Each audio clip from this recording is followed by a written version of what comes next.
Welcome to the Sparks of Hope Shooting for Success Summit.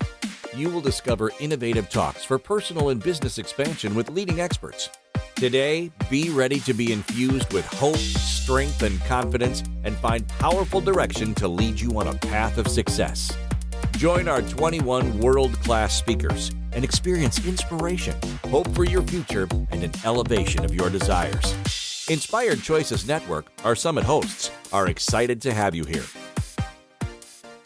Hello, everybody. I am so happy to be here. I am Lori McDowell, and I'm going to talk to you about the Reinvention Mindset and how to find success in your soul. So I'm going to start with a couple questions. They're somewhat rhetorical because I'm thinking you're all going to say yes. So who would like more joy in their life? Give me a yes. I'm sure you're all thinking, yes, me. And who would like to have more confidence? Great. I'm sure you're all saying yes, everyone could use more confidence. And who would just like to know that you're in charge of your life, that you're empowered to live the life you desire? I'm guessing that's another yes. I see some bring it's great. All right. Well, I think all of that is possible. I believe that we are all able to live the life we desire, that we have everything we need inside of it. And I'm going to talk a little bit about, I'm going to give you some 3 tips to kind of help get you started on that path. It won't be everything, but it'll definitely give you a good head start. So I'm going to start with a little story. This story happened about 40 years ago. I was in college. Today's my birthday, which you may have heard earlier. I turned 61 today. So I was about 20 to 21. I was in college in Philadelphia, and I drove to, I was going home to visit my parents in New Jersey, and I was driving up the New Jersey Turnpike. It was a Friday night.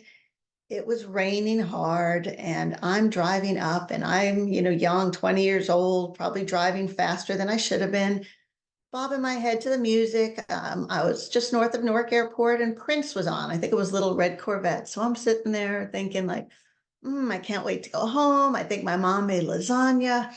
I could almost smell it, and I'm singing to my song, and I'm in the left lane, and I hit a puddle.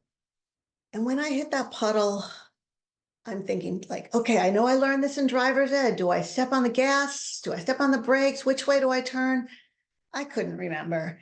And suddenly my car started to spin, and it was raining really hard. It's pouring, and I see headlights coming towards me. And at that point, I'm thinking, God, please don't let me die. I don't want to die. And my life is flashing in front of me. And it felt like an hour as I'm watching oncoming traffic. I have no control of the car. It spun around, and I'm back facing forward.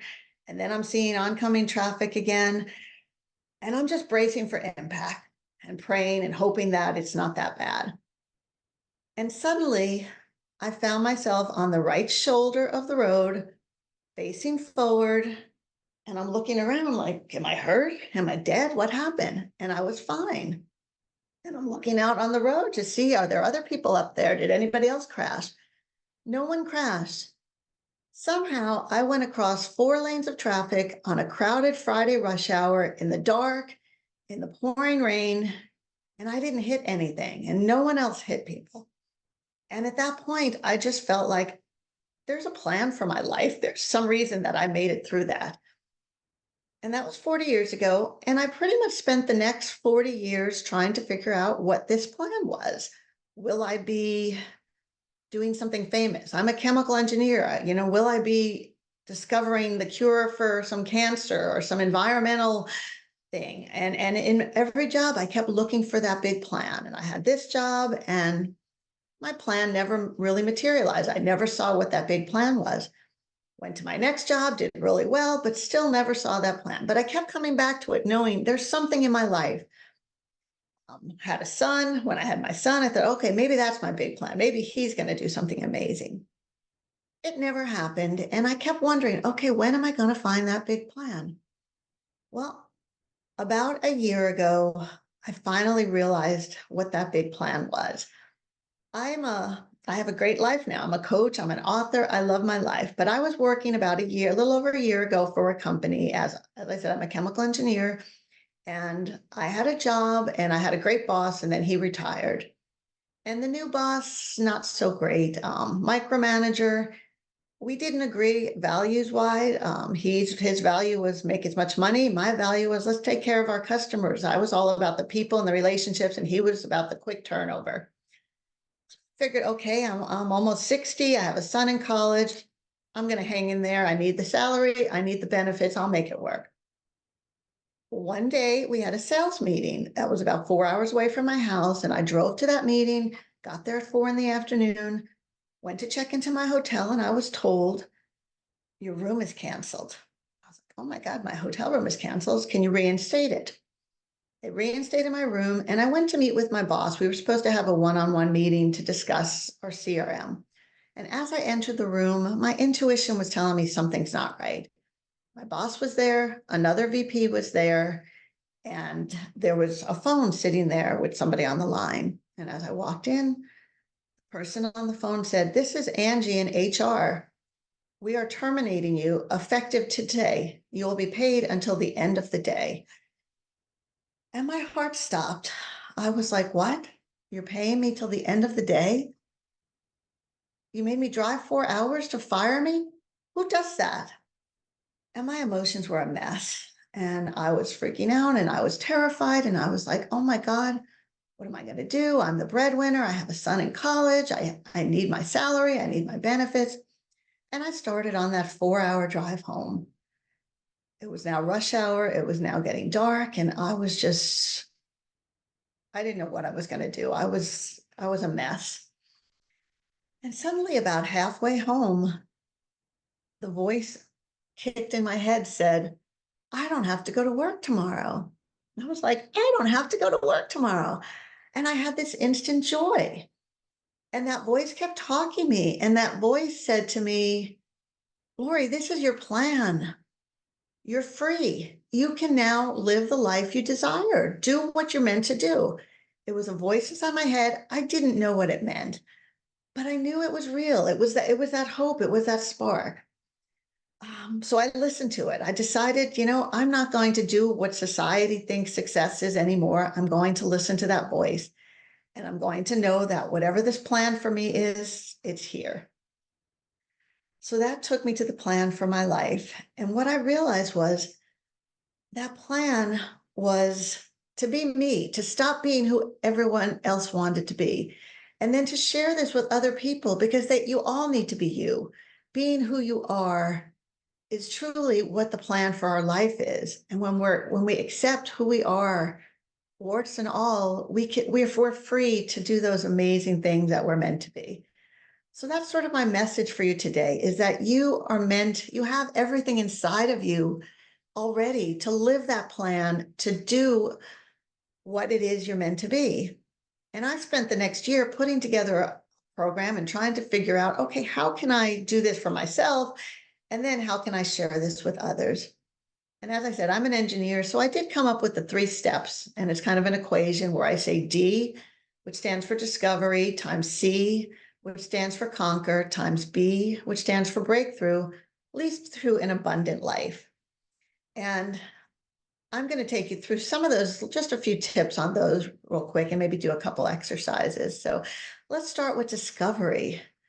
What I found in trying to figure out what my plan was and what the life I meant to live is I had to understand what it was I truly wanted. And that was a process of discovery. I had to understand what my whys were. They weren't just what I thought they were. I had to dig deep. And I really had to look at my goals, what success meant to me. And then I had to look at what was holding me back. And looking at what was holding you back is something that's really important. I think we often look at where we want to go, but we don't always look at, what are our obligations? What's holding us back? And that's part of the discovery process. I want to share another story. Everyone's heard of Gloria Estefan, I'm sure. And back when she first started her career, she had a record producer, and the record producer said, look, Gloria, I love your music. I love your sound. You and Emilio, I can make you famous. I can make you millionaires, but you got to sing in English. You got to get rid of all the drums. You got to be more like a pop star. If you do this, I guarantee you We're going to make millions. We're going to be popular. You're going to be on the top of the charts. And she heard this and she thought about it.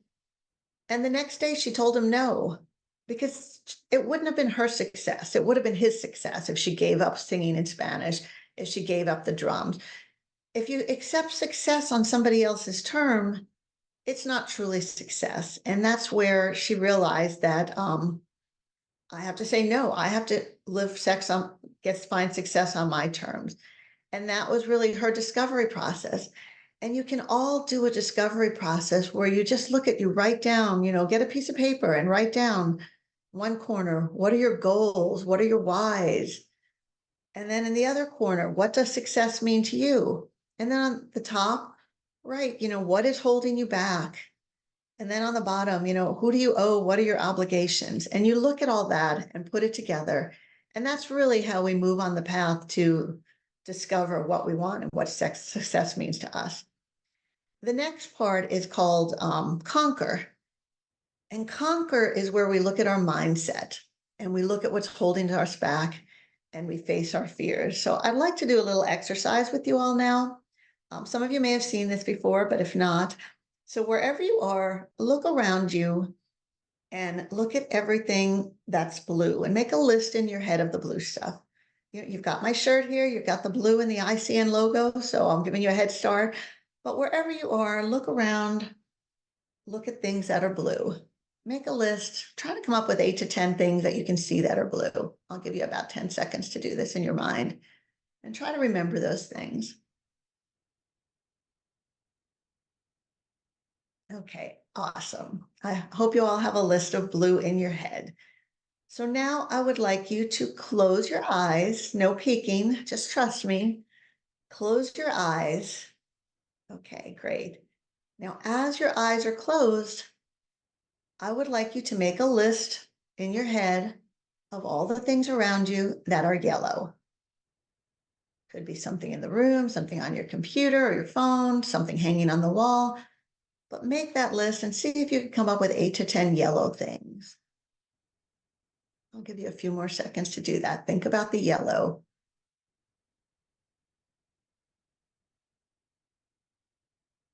All right, I hope you've all got a list of yellow, or maybe you're finding it difficult. Open your eyes, please. And now look around and see yellow. There's probably more yellow around you than you saw. And what that tells us, if you're like most people, it was really easy to think of the blue when your eyes were closed, but you didn't think the yellow was a lot harder. And now that you opened your eyes, you probably see a lot of yellow that you didn't think about.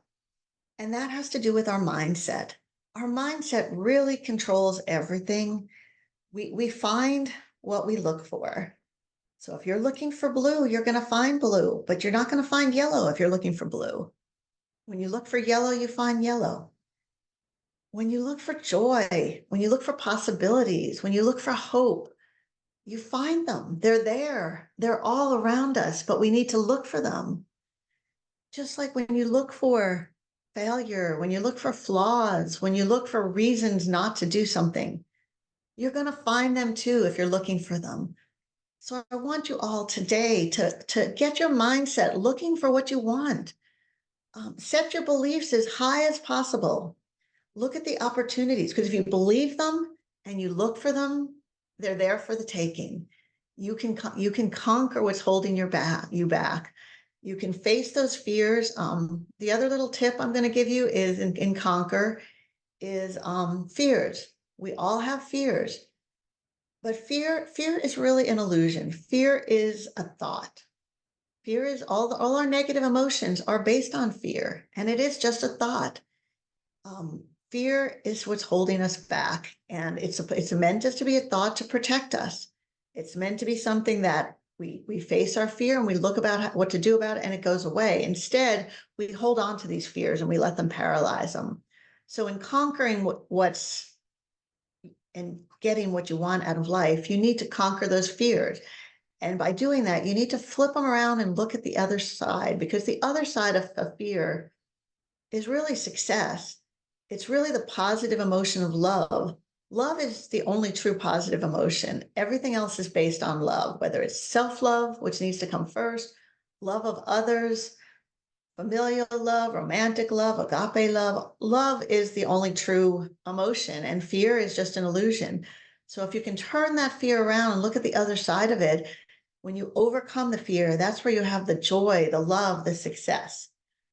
So basically, get your mindset where it's looking for what's positive, it's looking for the possibilities, and overcome those fears, turn them into success, turn them into love, turn them into joy. So that's the discover, then the conquer, and then the last step is breakthrough. And breakthrough is where we really do look at what's holding us back and what we need to do to change our life.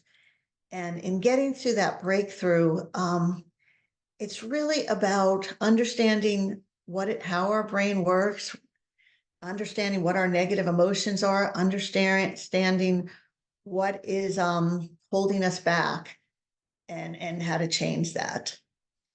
So in the breakthrough area, I'm going to give you another little tip that you can hopefully use today, and it's about how the brain works. The brain works by, a lot of things are bombarded into it, and through our senses, we get millions of pieces of input, but we can't process them all. We basically take these millions and convert them to like less than 100 about, and that's what we can process. And we do that through the filters in our head, which are things like our memories, our experiences, our mindset, our fears. All of that is how we process our values. But we can clear those filters and we could pick up and keep the memories we want and keep the emotions we want and keep what we're processing. And we can really create our own reality by doing that.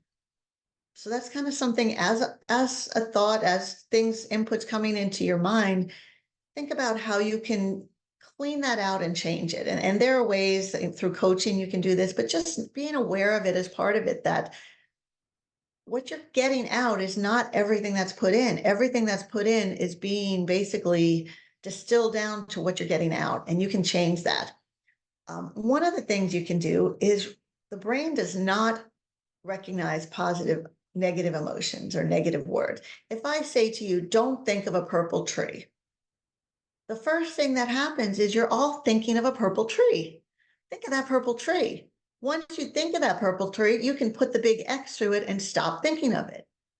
But when I say don't think of a purple tree, you think of a purple tree. Your brain doesn't really deal with the don't. It has to do the positive before it can do the negative. This means our self-talk is so important.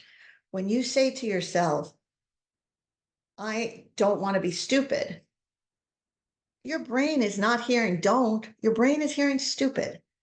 When you say to yourself, oh, I don't want to be fat, your brain is hearing fat. So think in your self talk, positive. I want to be smart. I am intelligent. I am beautiful. I can be inspirational. I am a success. When you give your brain that positive self talk, your brain is going to get that positive self talk and it's going to start seeing positive words. You keep telling yourself 100 times, I am healthy. I am beautiful. I am smart. I am healthy. It's not it's not just the affirmations. You're actually training your brain, getting your mindset to see what you want. And we all have everything we need inside of us. We just need to learn how to let it out. And that's where you get to success. So if you're like me, when I was in that job or the jobs I had, I felt like I was climbing up the cliff of success. I was climbing up and I was working hard. I was putting all my time in my job. I was sacrificing family. I was giving things up. I was working hard, but I was still focusing on my family because I was superwoman trying to do everything. And I'm sure a lot of you. And then you get to that top of the cliff. Maybe it's not the top where you really truly want it to be. Maybe it's a little, maybe you're not the CEO, but maybe you're a level, but you're at the top and you're at this cliff and you're looking around and you're asking yourself, what am I doing up here? Why am I here? Is this really where I want to be? What did I think was here in the first place? You've got success on paper. You've got a great job. You've got a great salary. You've got 2.4 kids and a house and a husband or a spouse and two cars. And Society looks at you and says you're a success and you're supposed to be grateful and you're supposed to be happy. But inside, you're asking yourself, why am I up here? What's up here? And you're standing on the edge of that cliff that you just worked so hard to get through. And you're looking down and you're looking down and you're seeing this beautiful blue water down there. And you're thinking, wow, I think that's where I really want to be. I want to be down there in that beautiful blue water, not up on this cliff that I worked so hard to get to. And now that I got it, I feel empty inside. Yes, I'm a success on paper, but I'm not a success in my soul. And I'm telling you, you all have what you need to jump off that cliff and to swim in that beautiful blue water. We all do. Me, I got pushed off that cliff. When they fired me from that job, when they paid me till the end of the day and said, you're done, I was terrified. I was standing on that cliff and someone just came up to me and pushed me. And then I got down in that beautiful blue water. It was amazing. It was where I knew I was meant to be. I knew I had more in me than just giving my life and soul to a corporate job. Now, I'm not telling you you need to leave corporate. Corporate job may be where you're happy. What I am telling you is you all have the ability, you all have that purpose to jump off that cliff. Just like I had a purpose in my life, I truly believe we all have a purpose to our life. Maybe you didn't get that sign like going across 4 lanes of traffic like I did, but it's there. And my purpose is to share my purpose with everyone else and let you all know that you have a purpose. You have an amazing purpose. You have everything inside to jump off that cliff and get down in that beautiful blue water and be empowered to live the life you want to live. It's a choice. It's your choice. And you can make it. And once you make that choice, you can go through the process of discovering what it is you really want and what's holding you back. And you can go through the process of conquering the things that are holding you back, of conquering your fears, of conquering your mindset and getting your mindset in a positive, of realizing that life is an adventure just full of endless possibilities. I like to say that life is worth living one crazy adventure at a time. And if we don't open our eyes to those possibilities, if we don't jump off that cliff, we might be missing our true purpose, our true calling. So even if you're happy where you are, open yourself to exploring how are you truly success in your soul? Because when you break through and you get that success in your soul, you're living the abundant life. Nothing else matters. Money, it'll come. You don't need to worry about it. It's there. It'll happen. I feel it. I trust it. And joy, you'll have joy in your soul. You'll feel like you're where you're meant to be. And you'll get those connections and you'll get those experiences. And life will just be brighter. It'll be more joyful. So if you're ready to jump off that cliff to find success in your soul, I am happy to guide you through it. I'd love to hear your stories because so many people have shared their amazing stories. And I find joy in those stories and I find hope in that stories. And they said, these are my sparks of hope. And I want you all to shoot for success and find that success deep in your soul because you have everything you need inside of you to do it. And I know it's possible for all of you, just like it was possible for me. So have a fantastic rest of the day. Enjoy the rest of these talks. And I look forward to, meeting you all and having conversations with you in the future. Thank you. Thank you for joining this motivating talk on the Sparks of Hope Shooting for Success Summit. Inspired Choices Network and our expert speakers are excited to connect with you and learn about your hopes and desires to lead you to greater success. If you would like to learn more about everything Inspired Choices Network offers, including future summits, please email us at info@inspiredchoicesnetwork.com.